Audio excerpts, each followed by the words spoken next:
Hello students, welcome to Standard 4th in the academic year 2020-21. Today I am going to explain Unit 1, The World Around Us, Subject English, Standard 4th. Activity 1, The Fading Glory of the Earth. Now students, what is the meaning of fading? Fading यानी मुरझा जाना.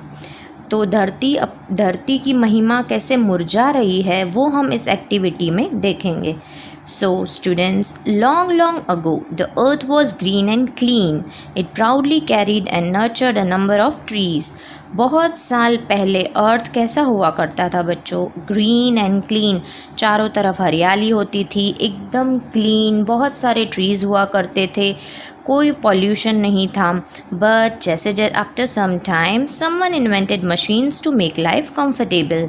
The machines were used and liked by many.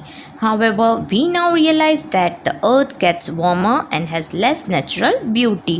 पर जैसे ही machines का invented हुआ life को easy बनाने के लिए, वो और बहुत सारे लोगों ने इसको चाहा, यानी मशीन से जो हो रहा था काम वो बहुत सारे जनों को अच्छा लगा.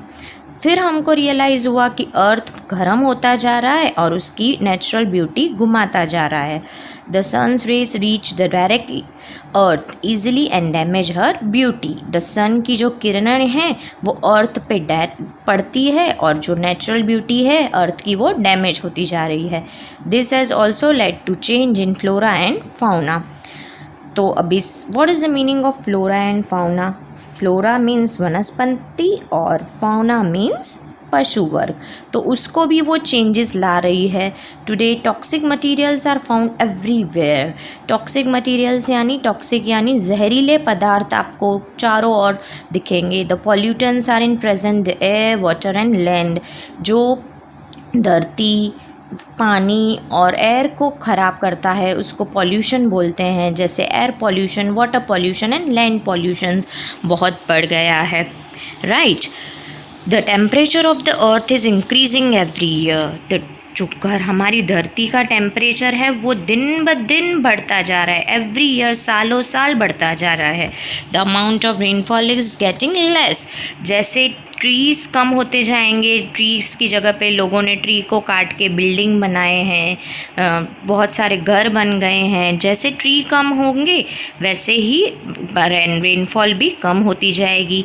Water is going to be more and more expensive in future.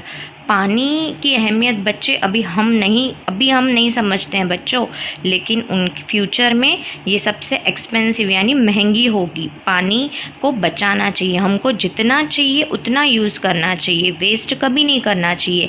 इसकी अहमियत को समझना चाहिए कि पानी एक हमारे लिए बहुत कीमती चीज़ है. The increase in temperature kills many life forms. Many animals and birds are getting extinct.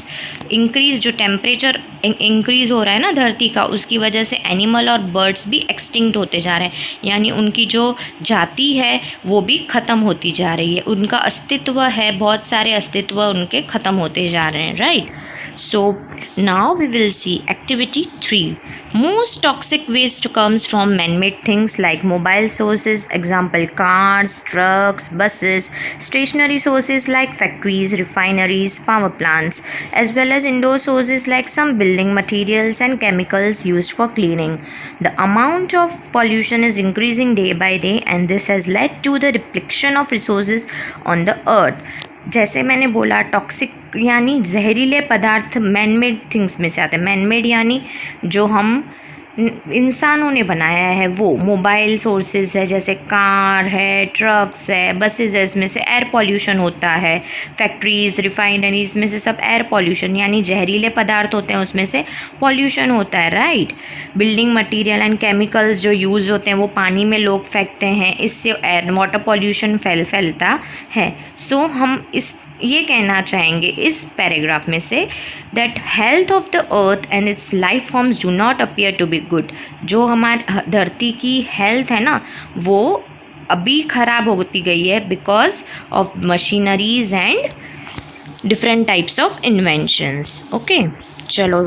तो people are exposed to toxic air pollutants in many ways that can pose health risk such as, जैसे ये toxic यानी जहरीले पदार्थ मिल जाते हैं तो लोगों की हेल्थ में भी प्रॉब्लम आती है, जैसे कि breathing problems due to contaminated air. Contaminated यानी एयर में जो पॉल्यूशन होता है व्हीकल से जो निकलता है उसमें सांस लेने की प्रॉब्लम होती है, उसको एयर पॉल्यूशन बोलते हैं। कंटेमिनेटेड फूड प्रोडक्ट्स भी आजकल मिलावटी आते हैं तो उसमें भी ना मिलावट है।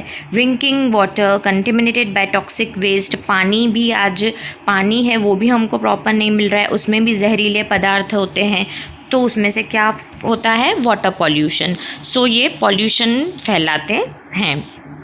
तो आइए आगे देखते हैं। The fading glory of the earth. The Earth Day is celebrated on 22nd April. It was one of the first attempts to make people aware of the Earth's depleting environmental resources and increasing pollution levels. The Earth Day यानी धरती का दिन हम कौन सा celebrate करते हैं students? Yes, 22nd April. It was one of the first attempts to make people aware of the Earth's depleting environmental resources. Yes, अब तब पता चल रहा है कि अर्थ अपनी जो है न क्षमता वो घुमा रही है और पॉल्यूशन लेवल को बढ़ा रही है। The celebration of Earth Day in 1992 was made memorable by an international conference held in Brazil. Earth Day को कब मेमोरेबल यादगार बनाया गया था? ब्राज़ील में in 1992.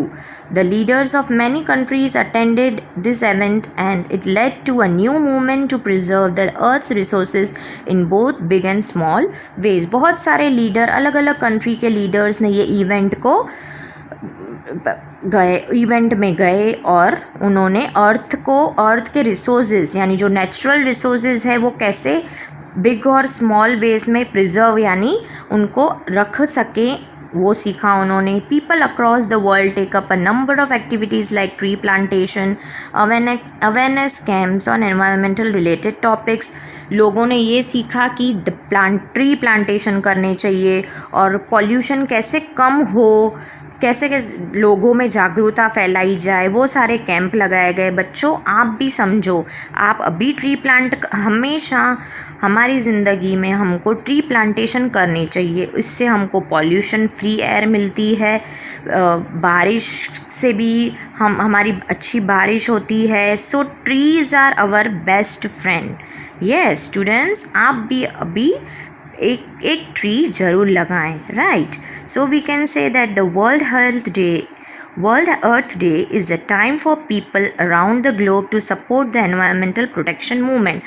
World Earth Day किस लिए लगाया गया है कि आजू बाजू जो लोग हैं वो हमारे जो एनवायरनमेंट है, हमारी जो सराउंडिंग है, हमारी जो नेचुरल ब्यूटी है वो प्रोटेक्ट हम उसको कर सके, right. Now we will see Environmentalism is a very important political and social movement. Its goal is to protect nature by emphasizing the role of nature in protection of the environment in combination with various actions and policies oriented to nature preservation, right? इसमें क्या है, हमको पता होना चाहिए कि हम natural जो चीज़ें हैं वो कैसे प्रिजर्व कर सकते, कैसे लेस पॉल्यूशन हो। It is a movement that works towards maintaining a balance environment. हमको ऐसे रहना है कि एनवायरनमेंट भी ख़राब नहीं हो और हम अच्छी तरह से रह भी सकें, यानी एनवायरनमेंट और रोज़ की ज़िंदगी में बैलेंस करके। ये हमको एनवायरमेंटलिज्म से सीख मिलती है, right.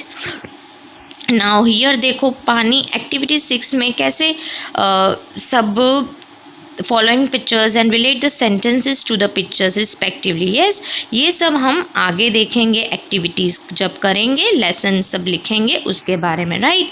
Save water, save life, पानी को बचाओ तो लाइफ को बचा सकोगे। Don't litre, it will make you life bitter.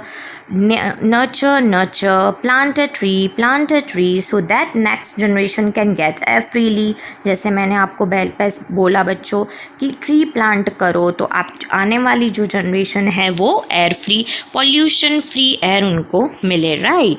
Now बच्चों हम ये एक ब्यूटीफुल पोएम देखेंगे जिसने लिखा, R.L. स्टीवेंसन पोएट नाम है उन्होंने ये लिखा है, right. So he was novelist, poet उनको ट्रैवल यानी बहुत करना पसंद था, राइट। R.L. स्टीवेंसन के बारे में पहले हम समझेंगे, जिन्होंने ये पोएम लिखी है बनियन ट्री के बारे में। उनको बहुत मतलब ट्रैवल करना बहुत अच्छा लगता था, अलग अलग जगह पे घूमते थे और सबके बारे में लिखते थे। पोएम स्टार्ट करने से पहले कभी आपने बनियन ट्री क्लाइंब किया है? कभी पहाड़ों पे चढ़े हो स्टूडेंट्स? चढ़े हो तो आप याद करो कि आपको कैसी फीलिंग होती होगी। इसमें एक लड़का है, वो बनियन ट्री पे चढ़ा है, वो कैसी फील कर रहा है वो इस पोएम में है, ठीक है। इस पोएम ब्यूटीफुल पोएम है जो पूरे वर्ल्ड को डिस्क्राइब, यहाँ पे एक बच्चे जो बनियन ट्री पे खड़ा हो जाता है और उसको कैसे डिस्क्राइब करता है, ठीक है, वो है। Up into the banyan tree, who should climb but little me? I held the trunk with both my hands and looked around all nearby lands. एक छोटा सा बच्चा है या ये क्या कर रहा है, बनियन ट्री के ऊपर चढ़ गया है और बिल्कुल टॉप की डाली पे खड़ा हो गया है जहाँ से उसको दूर दूर की चीज़ें दिखाई दे रही है। अब वो पेड़ पे चढ़ा कैसे है, राइट। अपने छोटे छोटे हाथों से पेड़ की तलवों को पकड़ के वह कैसे भी करके ऊपर चढ़ गया है और वहाँ खड़ा होकर सबको देख रहा है।